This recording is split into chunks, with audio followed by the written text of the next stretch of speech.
આજે તો ભાઈને જવાનું તો પાછું સુરત ને બેસી દીધા બસમાં ના પપ્પા માટે લઈ આવ્યો વનેલા ગાંઠિયા. હરર મહાદેવ અને જય માતાજી ભાઈ. તો મેં બંને ભાઈઓ ગયો તો બદામ શેક પીવા માટે. બદામ શેક એટલું બધું કે ડાયરેક્ટ પડી ગઈ હતી સાંજ, કેમ કે આજે મારા ભાઈને જવાનું હતું પાછું સુરત, એટલે બેને મૂકી દીધા પાવ બટેટા ને એક બાજુ મૂકી દીધી હતી ચા. અને પેલા મારા ભાઈને બેસી દીધો હતો જમવા માટે, કેમ કે બસનો ટાઈમ થઈ ગયો હતો ને કે જલ્દી જલ્દી જમી લે. થોડોક એને ડબરીમાં ભરી દીધા, કેમ કે એને 12 વાગે નાસ્તો કરવાનો ટેવ છે.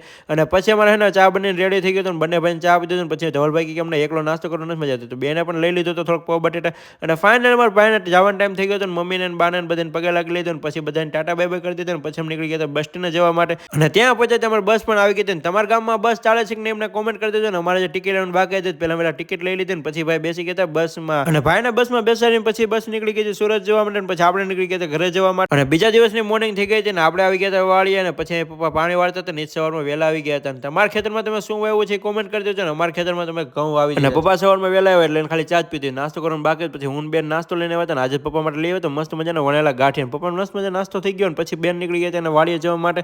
અને ભાઈને જ કઈ કામ ન એટલે ભાઈ ગાડી મારી દીધી પાછી અને નીકળી ગયા ઘર બાજુ જવા માટે. અને આ વિડીયો તમને કેવો લાગ્યો કોમેન્ટ કરી દેજો. મોર વિની લોક જોવા માટે તમે ચેનલ કરી દેજો સબસ્ક્રાઈબ.